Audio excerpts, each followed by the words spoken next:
रिछारिया, आप सनातन की राह क्यों छोड़ रही हैं? विकल्प दो हैं जो हमने स्क्रीन पर रखा हुआ है। छोड़ने पर आपको मजबूर किया जा रहा है, या फिर जो सोशल मीडिया पर लोग सवाल उठा रहे हैं कि आपको ऐशो आराम या ग्लैमर की दुनिया आपको याद आ रही है। देखिए, सोशल मीडिया पे सवाल तब भी उठ रहे थे जब मैं शाही रथ पे बैठी थी, जब मैं धर्म की तरफ बढ़ रही थी तब भी सवाल उठे थे, और तब तो बहुत सवाल उठे थे। और मुझे लगता है कि अगर मैंने तब ट्रोलर्स का सामना कर लिया है, तब अगर मैंने पेशेंस रख लिया है, तो अब मुझे ट्रोलर्स का फर्क नहीं पड़ता। क्योंकि ये ट्रोलर्स ऐसे होते हैं, कुछ लोग इस समाज में ऐसे हैं जिनका सिर्फ मकसद है दिन का 2 GB डेटा खत्म करना, और वो आपको अच्छा बोले ना बोले, बुरा जरूर बोलेंगे। अब सवाल यह उठता है कि ग्लैमर वर्ल्ड में रहकर पहाड़ों पर क्या हर्षा रिछारिया जी जा पाएंगी?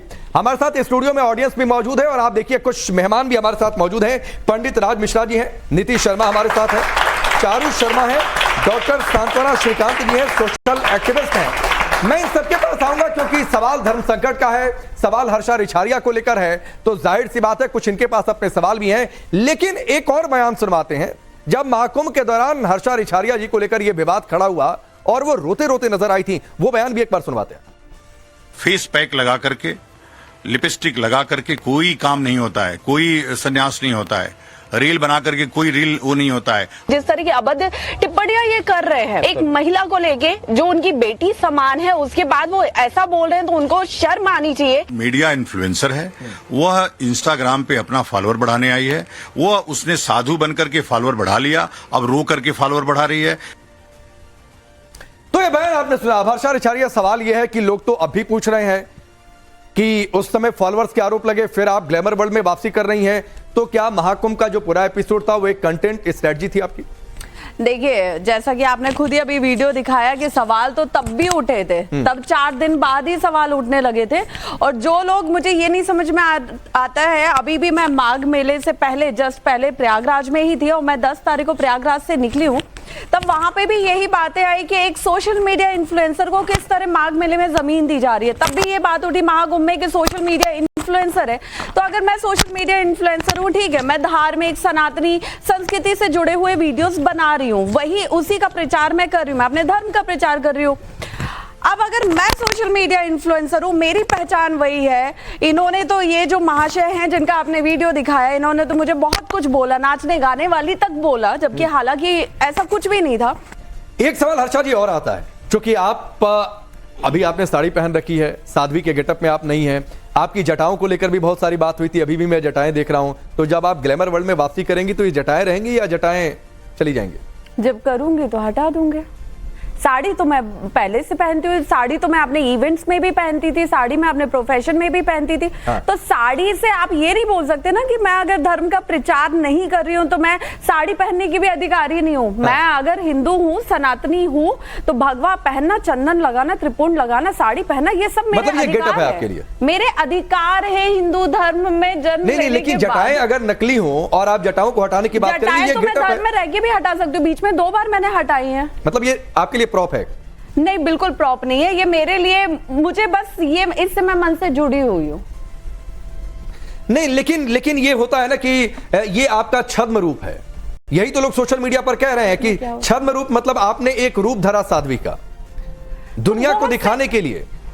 देखिए, अभी मैंने धर्म का रास्ता नहीं छोड़ा हुआ है। मैं धर्म के रास्ते पे हूँ। तब भी मैं भगवा पहन के तो नहीं आई हूँ ना, मैं हमेशा भगवा में तो नहीं रहती हूँ ना। मैं जब किसी तीर्थ जगह पे जाती हूँ, और बहुत से ऐसे लोग हैं जो तीर्थ जगह पे जाते हैं तो भगवा शॉल या भगवा कपड़े पहन लेते हैं, मैं नहीं। बहुत सारे लोग हैं, बहुत सारे ऐसे साधु संत भी हैं जो भगवा पहनते हैं तीर्थ स्थानों पे। लेकिन हर्षा जी, मैंने किसी साधु संत को नहीं देखा जिसने नकली जटा धारण की हो, जो सिर्फ भगवा इसलिए। नहीं, ठीक है, लेकिन फिर क्या राज मिश्रा जी, सवाल ये उठता है कि वैसे किसी शख्स को जो नकली जटा धारण करे, जो जटाओं को, भगवा वस्त्र को प्रॉप के तौर पर इस्तेमाल करे, क्या हम उसे साधु संत की कैटेगरी में डालेंगे? देखिए, सबसे पहले मैं एक बात कहना चाहता हूं, आप मेरे लिए बच्चे के समान हैं और मैं सम्मान करता हूं कि आप भारतीय परिधान को पहन रही हैं।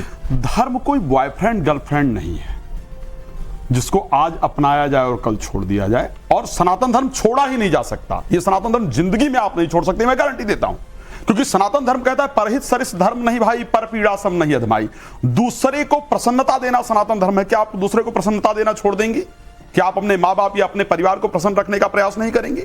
मुझे लगता है कि कहीं ना कहीं एक गलती हुई है। मैं मानता हूं आपने शायद धर्म को पूरी तरीके से पहले समझा नहीं। धर्म के प्रचार के लिए ना धर्म को समझना इंपॉर्टेंट है। आप, मुझे पता है कि आप बहुत सारे गुरुओं से आपको ज्ञान दिया होगा, दीक्षा दी होगी। क्या उन्होंने बताया कि सनातन धर्म है क्या? क्या आपको पता चला अभी तक कि सनातन धर्म, व्हाट इज सनातन धर्म? देखिए, धर्म का मतलब क्या है? सनातन धर्म की अपनी एक परिभाषा है। क्या है सनातन धर्म? मतलब अगर वो, देखो, आप तभी सनातन धर्म ये कह सकती हैं कि मैं छोड़ रही हूं अगर सनातन धर्म को नहीं जानती हैं। नहीं, मैं आपकी बात समझ गया। आपने कहा कि मैं धर्म का प्रचार छोड़ रही हूं, मैं किसी चीज का प्रचार वाली बात नहीं बोली है। उस धर्म में मेरा जन्म हुआ है, मैंने धर्म को अपनाया नहीं है, ठीक है? तो मैंने कहीं भी ये कभी नहीं बोला कि मैं धर्म छोड़ रही हूँ। ये तो लोगों में एक वहम पैदा हो रहा है। मैं फिर आपसे कह रहा हूं, अगर मैं कुछ, मेरी मतलब आवाज ऐसी है, ये मत सोचिएगा कि मैं कुछ गर्म होकर बात कर रहा हूं, बट आपके मैंने वीडियो में सुना कि ये रखिए आप अपना धर्म।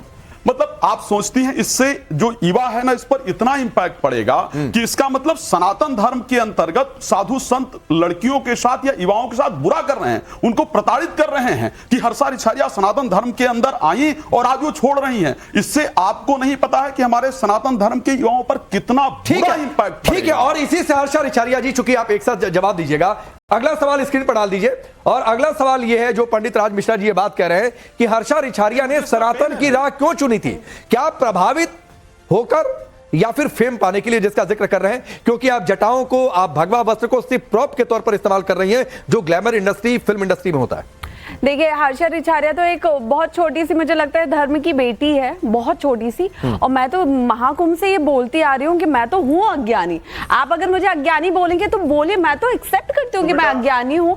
Pandey ji, I am sorry, 30 second please. मैं उसी पर आ रहा था कि तो क्या ये माना जाए कि आपको धर्म की नॉलेज नहीं दी गई या आप नहीं ले पाए, और जब आप धर्म के अंदर आए तो उस धर्म के जो नॉलेज का प्रेशर थे उसको ना बर्दाश्त कर पाने के कारण आपने छोड़ दिया और ब्लेम आपने दूसरे पर लगाया। ठीक है, सुनते हैं, जवाब सुनते हैं। आप मुझे एक बात बताइए, मुझे धर्म ये बताइए कि आप सनातन धर्म के बारे में क्या सीखा आपने, कैसे, मतलब सनातन धर्म के प्रचारक का। ठीक है पंडित जी, सुनते हैं। आपकी तरह बुलंद आवाज रखती नहीं, मैं उसके लिए माफी चाहूंगी। मेरी आवाज ऐसी है, अगर बुरा लगे तो जवाब सुनते हैं। सवाल हो गया, जवाब सुनते हैं। देखिए, जब एक बच्चा स्कूल में जाता है तब क्या टीचर उसे भगा देता है कि तुम्हें ABCD नहीं आती तो स्कूल में रहने का तुमको हक नहीं है, अधिकार नहीं है? बेटा, आप एक बात ध्यान रखना, एक बार शाही रथ पर बैठना मतलब आपको नर्सरी के बजाय सीधे कॉलेज में एडमिशन दिया गया, इसको ध्यान रखिएगा। ठीक है, सुनते हैं, एक बार जवाब, यहाँ पे जितने भी लोग मौजूद हैं, सबसे पहले मैं सबसे एक चीज के लिए माफी चाहूंगी, मैं किसी की बात काटना नहीं जानती हूँ। मेरी बात काटी जाती है, मैं चुप हो जाती हूँ, क्योंकि मैं नहीं कर सकती। ठीक है, तो जब एक बच्चा जाता है स्कूल के अंदर तो टीचर उसे भगा नहीं देता है कि तुमको कुछ नहीं आता, तुम यहाँ से निकल जाओ, क्योंकि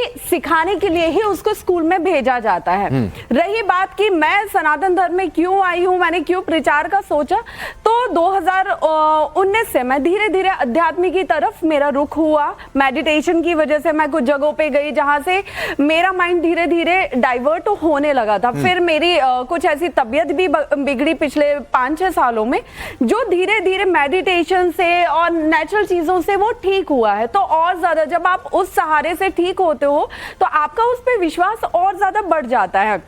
उसके बाद अभी इन्होंने सवाल किया कि जब आपको नॉलेज ही नहीं है, सनातन धर्म में पता नहीं है, तो आपको शाही रथ पे नहीं बैठना था। शाही रथ पे अभी आपने बोलिया, शाही रथ पे मैं अपनी मर्जी से अपने बचपने में नहीं बैठी हूँ। मैं कुंभ में गई थी, अपने गुरु की आज्ञा से गई थी। मैं जहां बैठी, मैंने जो भगवा शॉल पहना, मैं जिस तरह रही, मैंने सब हर चीज अपने गुरु के सिवाय जटा के। अब आप जटा पे सवाल उठाएंगे तो जटा के अलावा जो भी चीज, ये किस गुरु ने सिखाया कि जटा धारण कर लीजिए? ये देखिए, ये तस्वीर भी है, जो जिस तस्वीर से अभी मैं बोल रही हूँ। हाँ। बहुत सारे साधु संत है, आपने शायद वीडियोस नहीं देखे होंगे या अब तक वीडियो नहीं पहुंचे हैं। बहुत सारे साधु संत है जो सर से लेके धरती तक के जटा लगा के और पूरे में धर्म का प्रचार कर रहे हैं।